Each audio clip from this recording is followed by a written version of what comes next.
오늘 말씀의 제목은 삭개오와의 식사입니다. 삭개오. 혹시 어려서부터 신앙생활을 오래 하신 분들은 삭개오가 어떤 사람인지 잘 아실 거예요. 그래서 삭개오를 통해서 위로를 받으신 분들이 많죠. 왜? 삭개오가 키가 작기 때문에 꼭 키 크지 않아도 하나님 앞에 사랑받고 칭찬받는 그런 이야기입니다.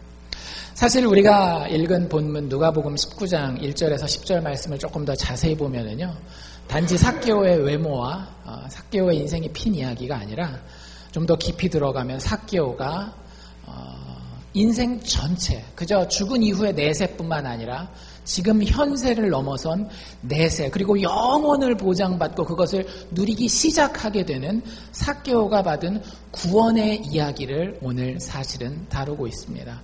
우리가 마지막에 읽었던 9절과 10절 말씀을 보면 예수님이 직접 삭개오에게 이렇게 얘기하시죠.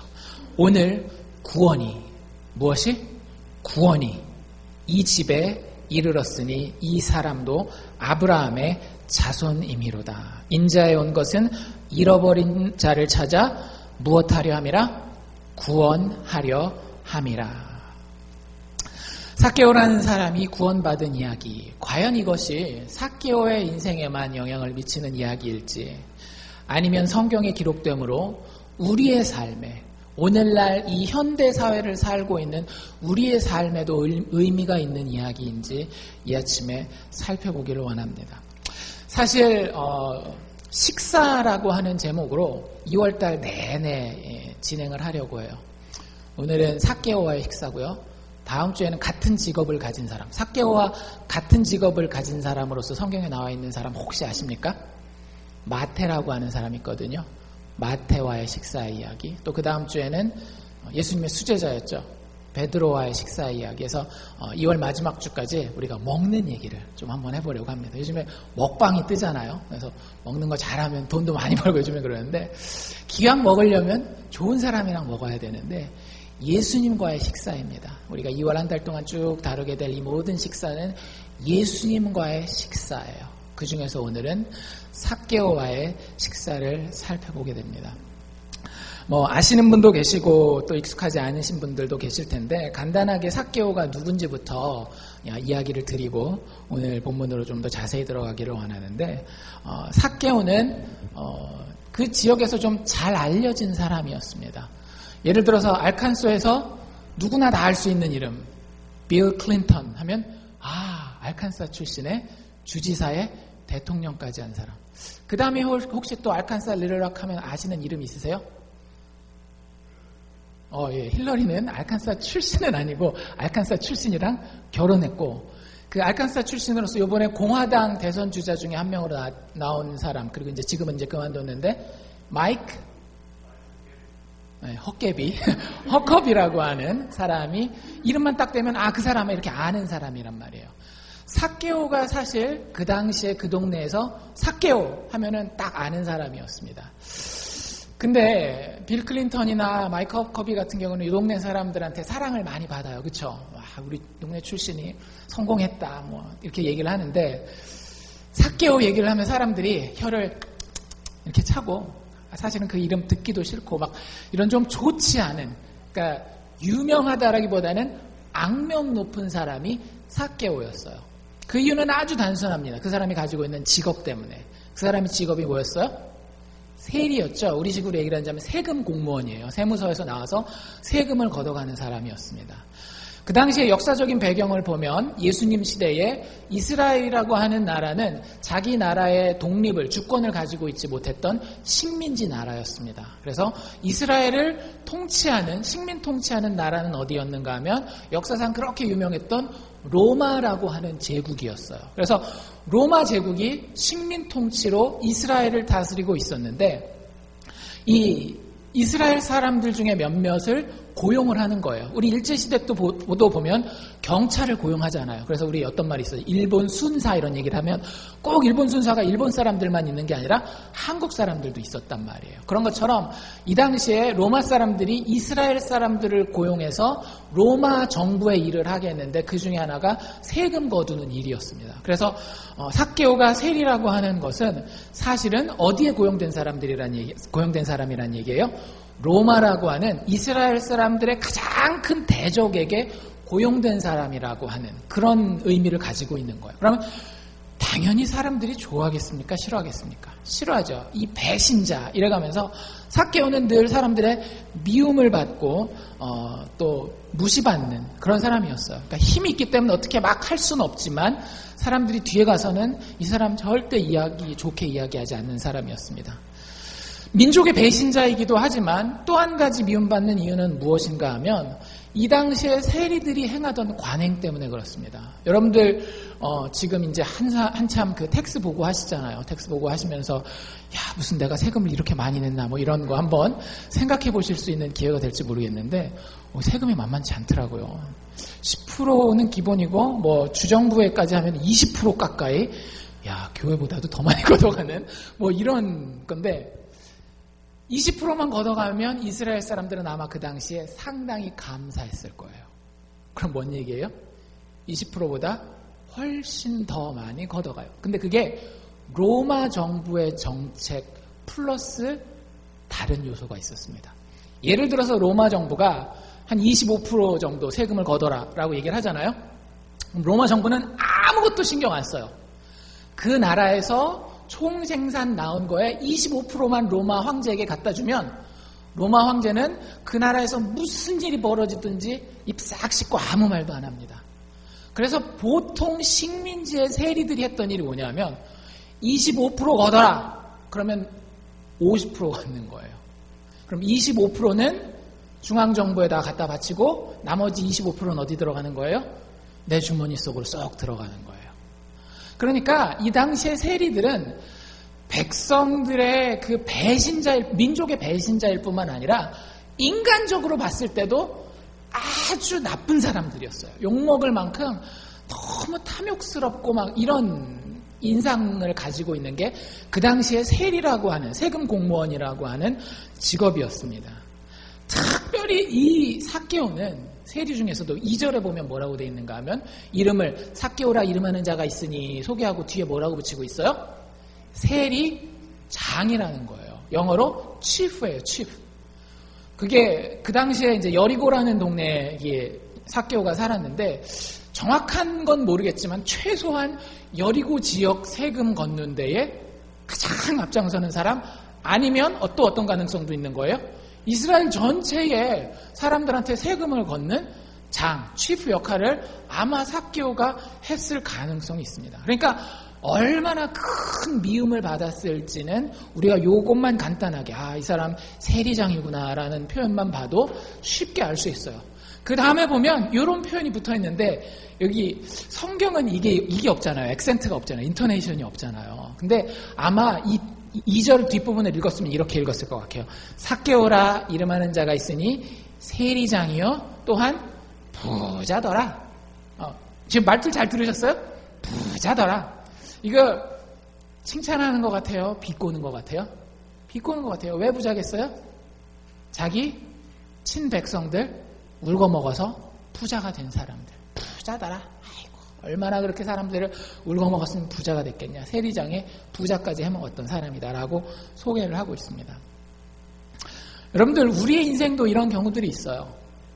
우리가 꼭 나쁜 짓을 해서가 아니라 인생을 살다 보면 다른 사람들한테 무시받거나 다른 사람들한테 미움받는 그런 환경 가운데 처하는 경우들이 많이 있습니다. 심지어는 자식들한테도 미움받잖아요. 엄마, 아빠, 왜 나를 낳은 거야? 미워! 막 이래가면서 자식들한테도 미움을 받는 경우가 있어요. 가족 관계가 그 정도인데 다른 인간 관계는 오죽 더하겠어요. 그래서 보통 정치하고 이런 사람들 보면 자기를 좋아하는 사람들이 과반수만 넘어서 줘도 행복하게 정치를 할 수 있는 이유가 그겁니다. 왜? 인생이라고 하는 것이 살다 보면 내가 잘해도 잘 못해도 무시받기도 하고 오해받기도 하고 미움받기도 하기 때문이에요. 그런데 중요한 건 오늘 이야기의 핵심은 삭개오가 그렇게 무시받는 데서 이야기가 끝나는 것이 아니라 그 삭개오의 인생에 예수 그리스도의 구원이 흘러 들어갔다라고 하는 거예요. 이 끝날 때 삭개오의 모습을 보면은요, 와 얼굴이 막 폈어요. 진짜 얼굴이 확 펴서 와 이러고 있는 모습으로 이야기가 끝나는 걸 우리가 볼 수 있습니다. 도저히 인간적으로 볼 때는 그런 기쁨을 누릴 수 없는 존재요. 그런 그 직업을 가지고 있는 사람이었지만 예수님의 구원이 그 인생에 들어갔을 때에, 그리고 그 구원이 그의 삶 가운데에 체험되고 있을 때에 그의 인생은 세상이 누릴 수 없는 기쁨과 특권과 능력을 누릴 수 있는 것을 우리가 볼 수 있다라고 하는 거죠. 그래서 오늘 이 이야기를 통해서, 삭개오의 이야기를 통해서 우리가 도대체 어떻게 하면 이 예수 그리스도의 놀라운 구원이 나의 인생으로 흘러 들어오게 할 수 있을까에 대해서 한번 살펴볼 수 있기를 원합니다. 몇 가지로 살펴볼 수 있는데요. 그 첫 번째 단계는 뭐냐 하면 바로 나무 위에 올라가기입니다. 어디에 올라가요? 여러분들 예수님의 구원의 축복을 받으시기 위해서는 나무 위에 올라가시기 바랍니다. 예배 끝나고 저 앞에 나무가 다 붐비겠네요. 막 다들 올라가시느라고 아유 허리야 다리야 막 이러면서 구원의 능력을 받기 위해서 어떤 나무가 더 신령한 나무지 찾아 올라가라는 이야기는 아니겠죠. 근데 실제 오늘 이야기에서 삭개오가 나무에 올라가긴 올라갑니까? 안 올라갑니까? 실제 올라가기는 해요. 여기 보면 아까 우리가 위로받는 말씀, 삭개오는 키가 어떻더라? 키가 작았어요. 키가 작은 데다가 또 예수님은 항상 인기가 많았기 때문에 예수님 주변에는 사람들이 많았어요? 적었어요?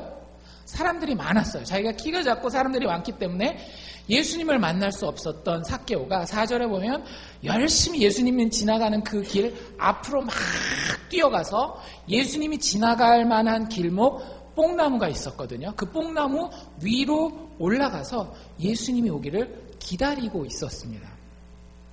여러분들 오늘날 같이 이렇게 위아래가 다 무너진 사회, 개방된 이런 사회에서도 어른들이 나무 위에 올라가고 있으면 분명히 옆에서 아이고 저 어른이 뭐 하는 짓이야 이런 얘기하는 그런 창피함을 감수해야 되지 않을까요? 잘 생각해 보세요. 어른이 게다가 이 지역에서 잘 알려진 사람이에요. 빌 클린턴이 혹은 마이크 허커비가 사람들 많이 있는 데서 뭐 보고 싶은 게 있다고 나무 꼭대기 올라가지고 이렇게 끼웃끼웃거리고 있다라고 생각해 보세요. 체면이 말이 아니란 말이에요. 체면이 정말 말이 아닌 겁니다.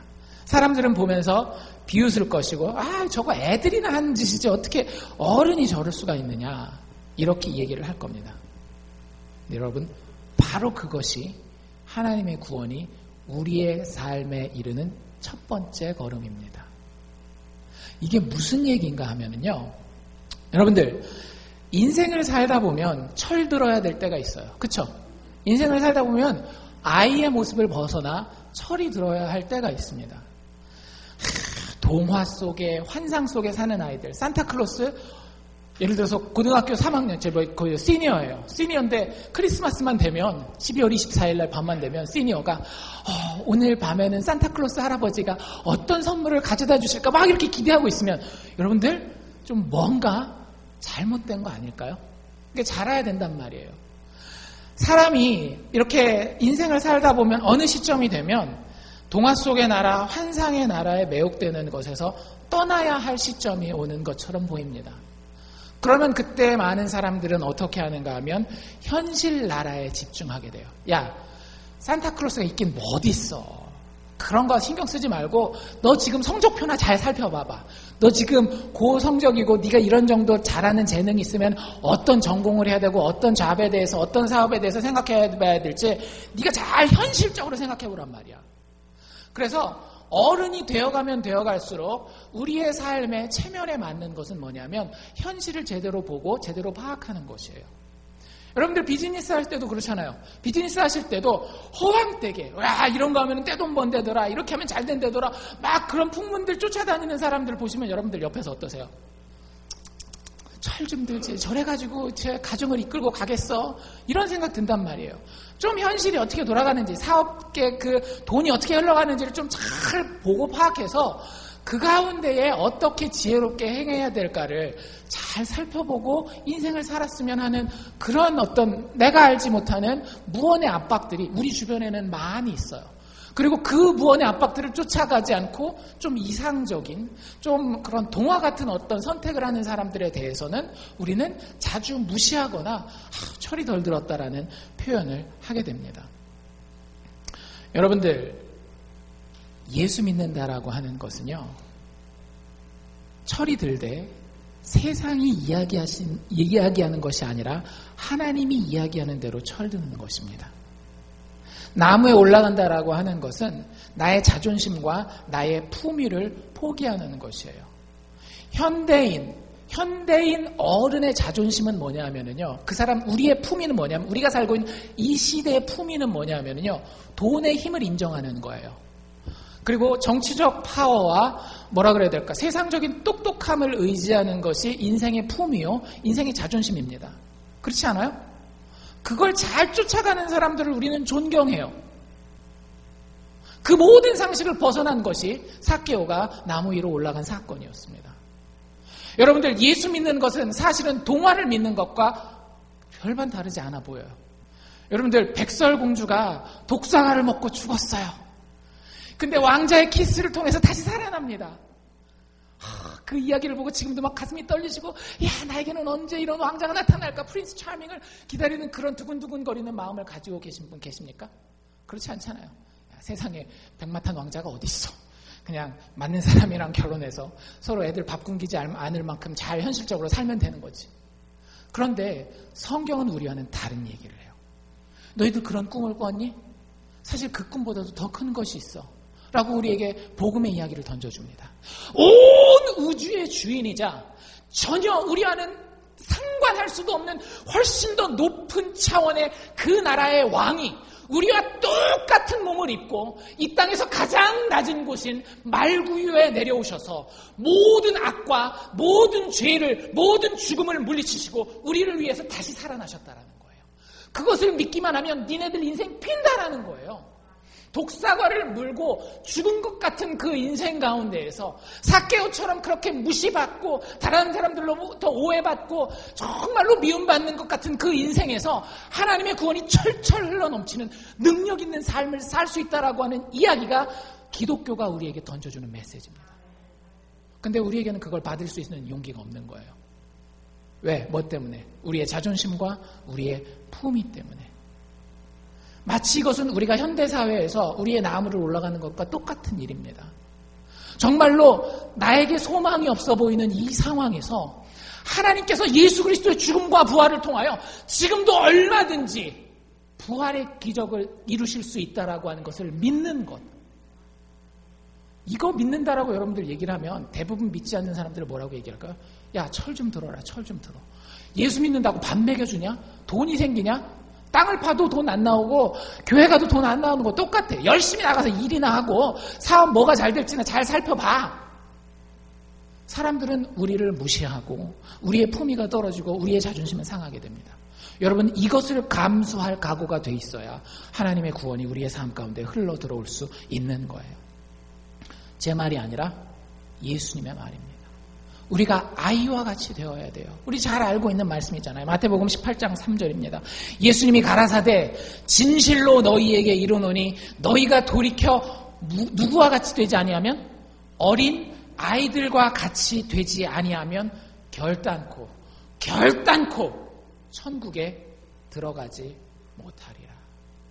여러분들 우리가 천국에 간다라고 하는 것, 하나님의 구원을 체험하면서 산다라고 하는 것은요, 사실은 세상 사람들이 볼 때에 정말 품이 없어 보이고 정말 자존심을 내려놔야 되는 그 이상적인 하나님의 복음을 신뢰하고 따라간다라는 겁니다.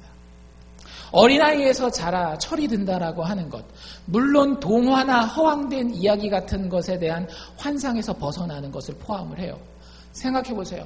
고등학교, 대학교 다니는 학생이 아직도 그냥 아무렇게나 놀러 다니고 맨날 늦잠 자고 맨날 컴퓨터 게임하고 그러고도 나는 주말에는 파티 가서 얼마든지 즐길 수 있고 그런 삶이 5년, 10년, 20년 죽을 때까지 계속 된다라고 그런 동화와 환상 가운데 살 수 있어요? 없어요? 없단 말이에요. 그런 의미에서 우리는 철이 들어야 되고 허황된 이야기나 동화에 집착하는 그런 환상에서 벗어나야 되는 건 사실이에요. 인생을 살다 보면 부모의 품을 떠나갈 때쯤 되면 그런 결단을 해야 될 때가 옵니다. 근데 문제는 뭐냐면 그 갈림길에 우리에게 두 가지 선택이 있다라고 하는 거죠. 그 동화와 환상 같은 이야기에서 벗어나기 위해서 어떤 사람들은 현실에 집착하는 것으로 철드는 방법을 선택합니다. 돈과 세상 이야기하는 여러 가지 방법들을 최대한 어떻게 하면 내가 잘 익혀서 그 기술대로 인생을 잘 만들어갈까에 대한 고민에 집착하는 사람이 있어요.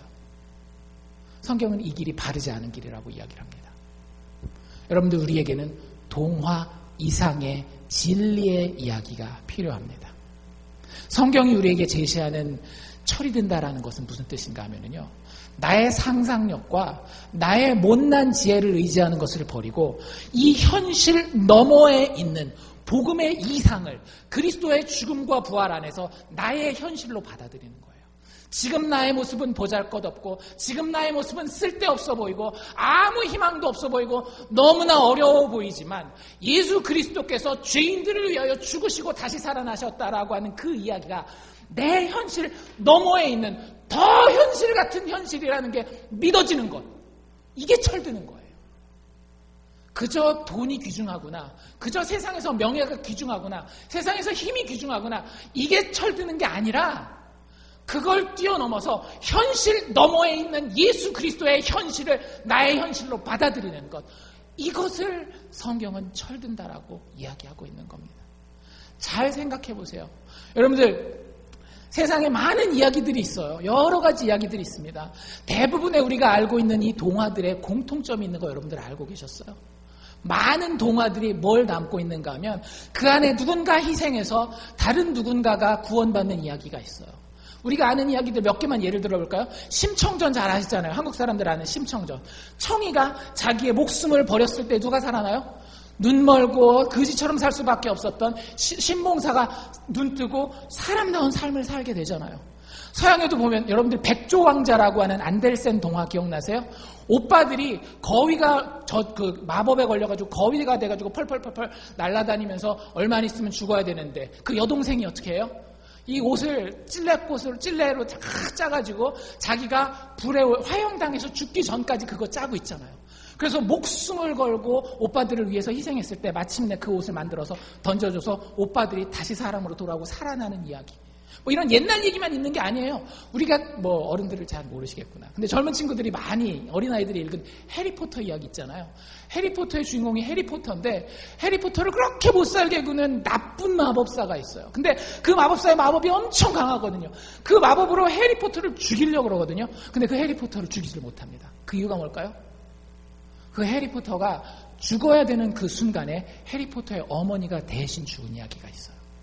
그래서 어머니의 죽음으로 해리포터가 어떤 악의 세력으로부터도 보호를 받는 그런 이야기가 해리포터에 쭉 나옵니다. 또 재작년인가 히트를 쳤던 영화 보면 프로즌이라고 하는 영화 기억나세요? 그 노래 애들이 맨날 부르고 다녔는데 모르세요? 뭐 어떻게 되더라?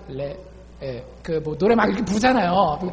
뭐 레리꼬 맞죠? 레리꼬 해가지고 막 맨날 노래 부르는데 그 이야기의 핵심도 뭐예요? 두 명의 자매가 있잖아요. 근데 그 동생이 저주처럼 모든 것을 얼음으로 만들어버릴 수밖에 없는, 그래서 사람들한테 미움받을 수밖에 없는 언니를 위해서 그 언니가 다른 사람한테 욕먹을 짓을 하는 그 자리에 자기의 몸으로 가로막고 자기가 얼음기둥이 돼서 자기 생명을 바치는 것을 통해서 그 언니가 정말로 사람들한테 다시 사랑받는 자리로 회복되는 그런 이야기예요. 참 신기하지 않아요? 어떤 문화를 막론하고도, 어떤 세대를 막론하고도 우리가 꿈꾸는 이 동화의 이야기들은요, 누군가가 희생하고 그 희생의 대가로 다른 사람이 구원받는 이야기가 나와 있어요. 근데 그게 어렸을 때는 우리에게 경이로움으로 감격으로 다가와요. 그쵸? 동화 너무 좋다. 근데 나이 먹고 사업을 해야 되고 사람을 만나고 자식들 키우다 보면 그게 밥 먹여주나 하고 결국에는 그 동화가 주는, 그 이야기가 주는, 그 정말로 희생하는 사랑의 능력이 주는 그런 모든 감격을 잃어버리게 된다는 거예요. 근데 여러분들, 사실은 그 이야기들이 세대와 문화를 막론하고 존재하는 이유가 있어요. 그 이야기에 실체가 있기 때문에 그런 거예요. 모든 이야기는 이 실체된 이야기를 흉내내기 위함입니다. 온 우주의 주권자 되신 그분이 우리를 위해서 육신을 입고 이 땅에 오셔서 우리가 받아야 할 고난과 우리가 받아야 할 수치와 우리가 받아야 될 모든 죄의 대가를 십자가에 희생하여 죽으심으로 대신 치러주신 거예요. 그 이야기는 옛날에가 아니라 2000년 전에 이스라엘이라고 하는 땅에서 역사 가운데 실제 일어난 이야기입니다. 그 복음의 이야기가 우리를 살리는 거예요. 우리가 살아있으면서도 인생을 견디는 것이 아니라 인생을 정말 즐기면서 나아갈 수 있게 만들어주는 겁니다. 여전히 내가 사랑받을 수 없을 것 같은 상황에서도 사랑하는 분이 계시고 그 사랑하는 분을 통하여 내가 더 큰 사랑의 자리로 나아가게 될 것이라고 하는 소망을 갖게 해주는 그것이 복음의 메시지이고 그 복음의 메시지를 믿는 것이 철드는 거라고 하는 거죠. 여러분들 나무 위로 올라가시기를 바랍니다. 나무 위로 올라가실 수 있기를 바랍니다. 이 이야기가 정말로 어떻게 얼핏 생각하면 아까 말씀드린 것처럼 우리들 밥 안 먹여주는 것처럼 보일지 몰라요. 근데 여러분들 요새 사람들이 한국 사람들은 잘 안 가지만 미국 사람들 같은 경우는 돈 많이 번 사람들 그만큼 돈 어디다가 많이 쓰는가 하면 정신과 치료 같은 데 많이 써요. 상담받고. 하나님이 우리에게 채워주셔야 될 영혼의 풍족함이 있습니다. 근데 그것을 내가 복음이 아니고서는 획득할 방법이 없는 거예요. 그럼 결국에는 그냥 인간적으로 봐도 돈도 아끼고 내 인생이 인생답게 변해가는 길이에요. 하나님 앞에 여러분들 서실 수 있기를 바랍니다. 다른 누가 뭐라 그러든지 상관없어요. 과연 내가 정말로 세상이 이야기하는 것 그 이상의 것을 볼 수 있는 철이 들었는지 하나님이 책임지시기에 그 철 들었는지를 확인하는, 그래서 그 나무 위로 올라가서 나의 자존심과 나의 품위가 망가지는 것을 얼마든지 감수할 수 있는 우리가 될 수 있기를 바랍니다. 두 번째, 삭개오는요 나무 위에 올라가기만 한 것이 아니라 정말로 예수님의 구원을 체험하기 위해서 사람들을 극복해야 됐습니다. 아까 제가 읽어드린 데 보면 키가 작고 그 다음에 사람이 많아서 예수님을 볼 수가 없어요. 물론 여러분들 삭개오가 이렇게 저 뒤에 가가지고 사람들이 이렇게 많은데 예수님 저기 지나가는 거 대충 이렇게 볼 수 있어요. 그렇죠? 그리고 주변의 사람들이 야 예수님 보니까 수염이 많이 나셨더라는 다른 사람들이 하는 얘기를 들으면서 자기 나름대로 예수님의 모습을 그릴 수가 있습니다. 그런데 예수님에 대해서 삭개오가 그렇게 멀리 군중 속에 묻혀서 예수님을 알았나요? 그러지 않았다라는 거예요. 예수님이 아니라 삭개오는 그 모든 군중을 앞서 달려가고 나무 위에 올라감으로써 자기와 예수님이 직접 대면할 수 있게 했어요. 여러분들, 만약에 하나님의 구원이라는 게 있다면, 신의 구원이라는 게 있다면, 신의 도움이라는 게 있다면, 여러분들 그걸 받는 방법은요 사람들을 통해서가 아니에요. 내 주변에 교회 다니는 사람들이 이렇게 하면 하나님의 구원이 있을 것이다, 이렇게 하면 하나님의 축복이 있을 것이다, 이런 이야기를 듣는 데서 우리의 구원은 흘러나오지 않습니다. 여러분들 삭개오처럼 예수님을 직접 대면하시기를 바랍니다. 하나님을 알지도 못하고 예수 그리스도를 직접 대면하지도 못하고 하나님에 대해서 실망한 사람들을 전 너무 많이 봤어요. 뉴욕에서도 보니까 그 지역에 무슨 그 청장년회 지역, 교회도 아니고 그 지역 청장년회까지 회장까지 했다는데 나는 사람들한테 실망해가지고 교회는 이제 평생 가지도 않는다라는 그런 얘기를 하는 걸 들었을 때 야 아저씨 진짜 예수님에 대해서 직접 보셨어요? 최소한 내가 교회 안 다닐, 예수 안 믿을 다짐을 한다면 여러분들 그거 큰 다짐이에요. 진짜 큰 다짐이에요. 신이 있는데 내가 신이 있다 하는데 그걸 부정할 정도면 여러분들 최소한 자기가 직접 그게 진짜인지 아닌지는 살펴봐야 되는 거예요. 어떻게 여러분들 예수를 직접 만나겠습니까? 어떻게 예수를 직접 대면하겠어요? 하나님의 말씀이 아니고는 예수를 직접 대면할 방법이 없습니다. 제가 여러분들에게 늘 말씀 보라고 이야기하는 이유가 그거예요. 저도 여러분들에게 말을 전하지만 역시 사람을 통해서 전해지는 거예요. 물론 하나님이 사람을 통해서도 역사하십니다.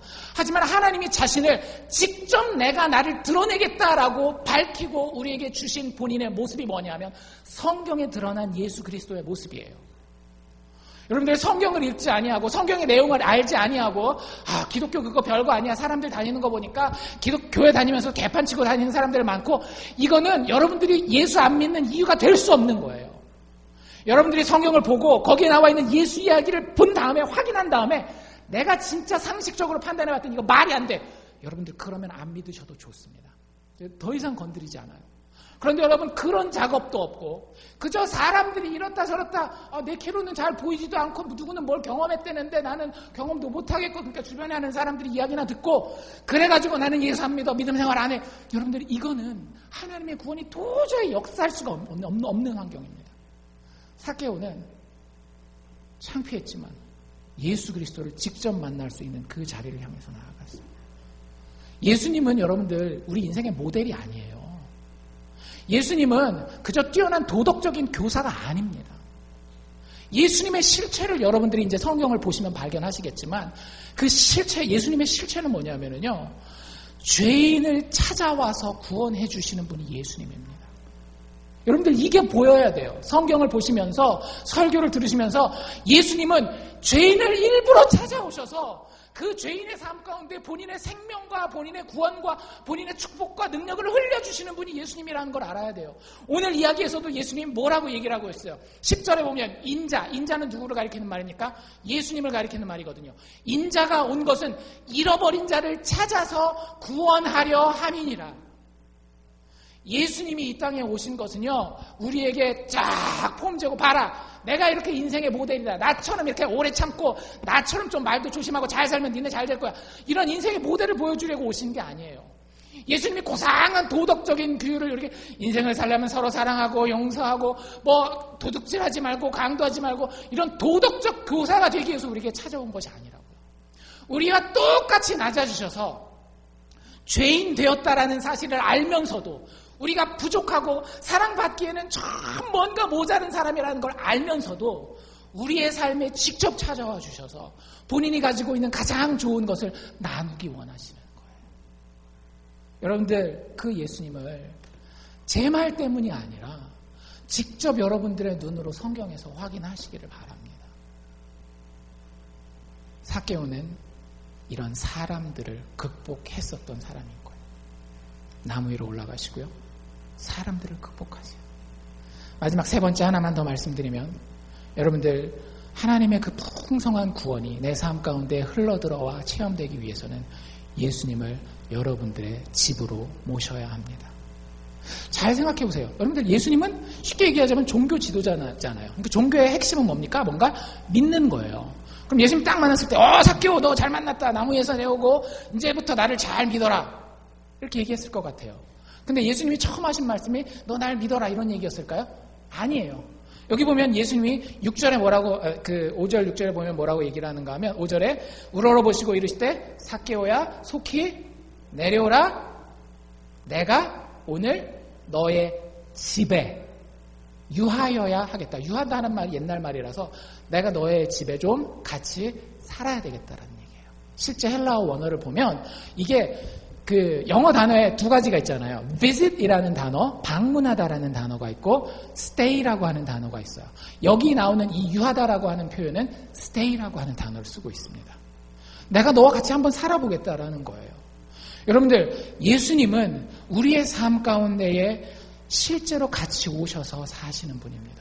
그 예수님이 내 삶에 살지 않으면은요, 예수님은 우리 집 밖에다가 쫓아내놓고 예수님의 축복만 우리에게 받기를 원합니다. 말이 안 되는 이야기예요.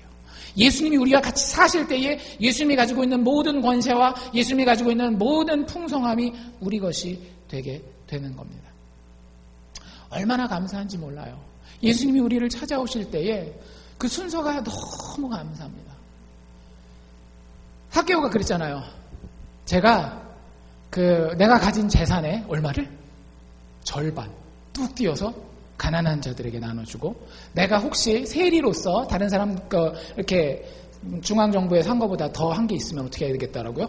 4배를 갚겠습니다라고 이야기를 하고 있잖아요. 그러고 나니까 예수님이 뭐라 그랬어요? 자식 이제 구원받을만 하구나. 이렇게 이야기가 가던가요? 아니면 순서가 바뀌었던가요? 오늘 이야기를 잘 보시면 순서가 완전히 바뀌어 있습니다. 이게 은혜라는 거예요. 예수님이 무조건 내가 너와 함께하리라. 그랬을 때의 삭개오가 예수님, 내가 변하겠습니다. 이게 예수님이 우리와 함께 사는 거예요. 예수님이 우리와 함께 살 때는 우리가 자격이 되기 때문에, 우리가 변했기 때문에 우리와 함께 살고 우리에게 구원의 축복을 내려주시는 것이 아니라, 하나님이 은혜로 전적으로 죄인을 찾아오셔서 내가 너와 함께 살리라, 내가 너와 함께 살리라, 너의 문을 열고 나를 받아들여라. 요한계시록에도 그런 얘기 나오잖아요. 요한계시록에 보면 예수님이 너의 문을 두드리고 있으니까 너의 문을 열고 나를 너에게 맞이하면 내가 너에게로 들어가서, 내가 그에게로 들어가서 먹고 마시고 그도 나와 함께 먹고 마시리라. 내가 너 안에 들어가겠다라는 거예요. 예수님의 찾아오심이 먼저 된다라고 하는 겁니다. 여러분들, 이 일이 우리 안에 일어나잖아요. 그러면 구원의 능력이 드러나지 않을래야 않을 수가 없어요.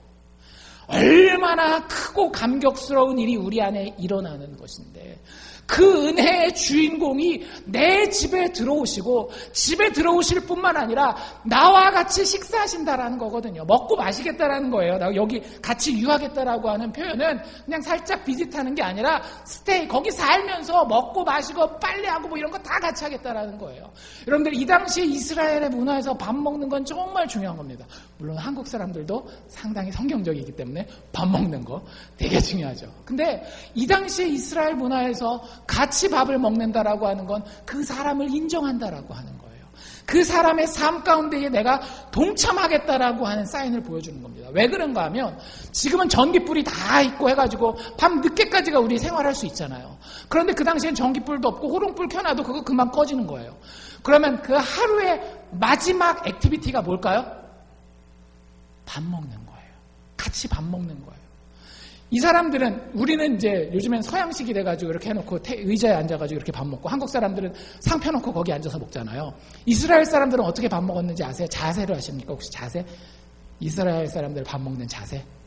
이렇게 밥 먹어요. 이렇게 누워가지고, 반쯤 누워가지고 이렇게 뒤에서 떡이랑 이런 걸 떼서 먹습니다. 그러니까 정말 친밀한 거예요. 서로 이렇게 예수님의 사랑하는 제자, 요한을 표현할 때 그런 표현 쓰거든요. 예수님의 품에 안긴 제자라는 써요. 그게 예수님 나 좀 안아주세요 해가지고 품에 안긴 게 아니라, 다 이렇게 누워있다 보면 한 방향으로 다 눕거든요. 그러다 보면 품에 안기는 사람이 있는 거예요. 그래서 정말로 그런 친밀한 관계가 이루어지는 자리가 바로 유대의 저녁 식사 자리였던 거예요. 그 자리로 예수님이 가겠다라는 거예요. 나 너랑 같이 몸을 부대끼고 너랑 같이 살면서 너랑 같이 밥 먹을 거야. 하루의 마지막을 네가 눈 감는 그날까지 내가 책임지고 너와 함께 할게. 이런 얘기예요. 참 좋지 않습니까? 여러분들, 사랑하는 사람을 이렇게 품에 안고 잠들어 본 적 있으세요? 뭐 남편 아니라도 애들이라도 아니면 친척이라도 딴 사람은 안 됩니다. 어쨌든 뭐 그때 그 느끼는 그 기분으로 예수님이 우리를 그 자리에 초대하고 있는 겁니다. 친밀함, 구석구석 함께 하심. 그래서요, 예수를 집에 모신다라고 했을 때 우리에겐 어떤 일이 벌어지는가 하면, 삶의 모든 구석구석이 예수 그리스도의 은혜에 의해서 만져지는 역사가 일어나게 됩니다. 그 사람의 말투도, 그 사람의 행동도, 그 사람의 생각도, 그 사람의 가정생활도, 사업터와 직장에서의 생활도, 아무도 보지 않는 그 사람 자기만 알고 있는 은밀한 사생활에서도 예수의 향기가 조금씩 묻어 넘쳐나는 것이 예수의 은혜의 구원을 받은 사람의 삶이에요. 여러분, 그 삶은 즐겁습니다. 이 삭개오의 삶을 한번 보세요. 사실 삭개오의 이 마지막 이 고백은 우리한테 엄청난 부담이 됩니다. 구약에서는 11조인데 신약 넘어오니까 15조잖아. 그 다음에 거짓말한 거에 대해서, 원래 구약 성경에서는 뭐라 그랬어요? 남의 걸 훔친 것이 있으면 120%를 갚으면 돼요. 20% 보태가지고 이렇게 갚으면 이게 되는 게 구약 율법의 모세 율법이거든요. 자기는 120%가 아니라 몇 프로예요? 400% 갚겠다라는 거예요. 자기만 하면 될 것이지 왜 괜히 성경책에 기록돼 있어가지고 나까지 부담스럽게 시리 막 이렇게 된단 말이에요. 근데 여러분들, 그런 시각으로 보지 마세요. 이거는 우리가 따라야 하는 율법이 아니에요. 율법의 시대를 우리는 뛰어넘었습니다. 은혜의 시대를 살고 있는 것이고, 우리가 보는 이 삭개오의 모습은 은혜 받은 자의 감격과 기쁨을 보여주는 거예요. 생각해보세요. 얼마나 기쁘면 여러분 잔치를 베풀고 자기 재산의 절반을 베풀겠어요. 여러분들, 가끔씩 친척들이나 누가 오면 사람들 초청해서 밥 먹잖아요. 그게 뭐예요, 사실은? 작은 잔치란 말이에요. 왜 그래요? 기쁘니까. 내가 좋아하는 사람, 내가 기뻐하는 사람과 같이 밥 먹는데 우리만 하는 게 아니라 다른 사람들까지 같이 밥을 먹겠다라고 하는 거예요. 이런 것이 은혜 받은 사람의 삶 가운데는 있는 겁니다. 그 삶 가운데에 이 은혜가 너무 좋고 기쁘기 때문에 이걸 어떻게 하면 한번 표현을 해볼까? 어떤 사람은 그걸 축제의 모습으로 표현할 수도 있는 것이고, 어떤 사람은 그걸 음악의 모습으로 표현할 수도 있는 것이고, 어떤 사람은 그걸 열심히 일하는 모습으로 표현할 수 있는 것이고, 어떤 사람은 멋진 그림을 그리는 것으로 표현할 수도 있는 거예요. 얼마나 창의적이에요. 잘 보세요. 이게 400%라는 퍼센트가 성경에 전혀 안 나오는 퍼센트예요. 50%도 성경에 전혀 안 나오는 거예요. 근데 그 받은 감격과 은혜가 너무 크기 때문에 자기가 할 수 있는 한 한번 해보는 거예요. 그 뒷감당에 대한 걱정을 하는 것 같아요? 안 하는 것 같아요? 뒷감당에 대한 걱정을 안 한단 말이에요. 왜? 은혜가 뭔지 알기 때문에. 은혜가 나를 책임진다라는 것을 확신하기 때문에 그 구원이 내 삶 가운데 이미 넘치고 있기 때문에 그가 사는 인생은 모험입니다. 모험이지만 정말로 마지막에 대해서 안심할 수 있는 모험이에요. 얼마나 멋진 인생입니까? 예수님을 집으로 모셔드리실 수 있기를 바랍니다. 하나님의 본체이신 예수 그리스도께서 하늘 보좌를 떠나 우리와 똑같은 육체를 입고 이 땅에 오셨습니다. 그리고 우리에게 우리의 최종적인 행복을 이미 약속하고 선포하셨어요. 그리고는 우리에게 와서 이렇게 얘기를 하십니다. 얘야, 내가 너와 함께 거하고 너와 함께 식사하고 먹고 마시고 싶구나. 오늘 우리가 성찬을 했습니다. 참 신기하지 않아요? 어떤 종교에도 먹고 마시는 것이 종교 예식인 경우는 제가 없는 걸로 알고 있어요. 근데 우리는 예수 그리스도의 살과 피를 먹고 마십니다. 우리가 자격이 있기 때문에? 아니에요.